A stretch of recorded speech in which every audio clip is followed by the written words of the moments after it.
একসময় রান্নার জন্য খড়ি, লাকড়ি আর খড়টুকুই ছিল গ্রামের মানুষের একমাত্র ভরসা। কিন্তু সময়ের সঙ্গে বদলাচ্ছে সেই চিত্র। গবাদি পশুর গোবর থেকে এখন তৈরি হচ্ছে রান্নার গ্যাস, কমছে জ্বালানি খরচ, মিলছে উন্নত মানের জৈব সার। বগুড়ার গ্রামগুলোতে বায়োগ্যাস প্লান্ট এনে দিয়েছে এই পরিবর্তন।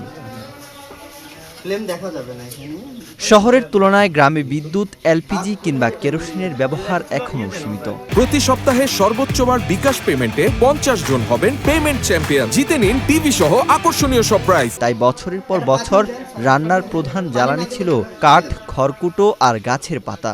এতে যেমন ছিল বাড়তি খরচ, তেমনই ছিল ধোয়ার কষ্ট আর পরিবেশ দূষণ। এখন সেই জায়গা দখল করেছে পরিবেশ বান্ধব বায়োগ্যাস। গবাদি পশুর গোবর ব্যবহার করে তৈরি হওয়া এই গ্যাসেই চলছে রান্না।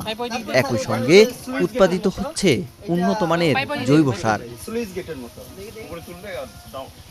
যুব উন্নয়ন অধিদপ্তরের ইম্প্যাক্ট ৩ প্রকল্পের আওতায় জেলার বিভিন্ন গ্রামে গড়ে উঠেছে বায়োগ্যাস পল্লী।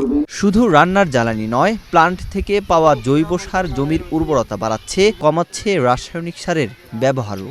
জেলার ১২টি উপজেলায় বর্তমানে রয়েছে ৩৯৩টি বায়োগ্যাস প্ল্যান্ট। এসব প্ল্যান্ট থেকে প্রতিদিন উৎপাদিত হচ্ছে প্রায় ৬১,৯৬০ ঘনফুট গ্যাস। একই সঙ্গে কমছে কার্বন নিঃসরণ এবং উৎপাদিত হচ্ছে বিপুল পরিমাণ জৈব সার।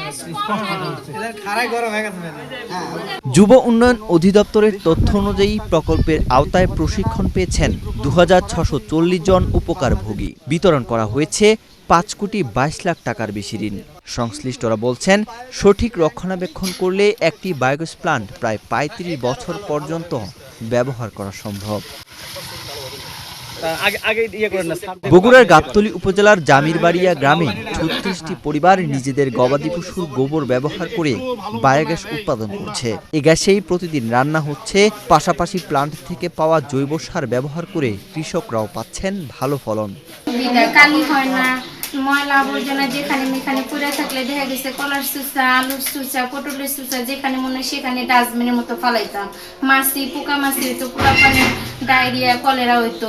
এখন আর ওইগুলো হয় না। এখন মনে করি এদিক তো নেই, অনেক নিরাপত্তায়, কালি টালি এদিক দিয়ে অনেক সুবিধা। দেখা যাচ্ছে বাচ্চারাও নিরাপত্তায় আসতে অনেক সুযোগ সুবিধা, এদিক দিয়ে অনেক সুযোগ সুবিধা।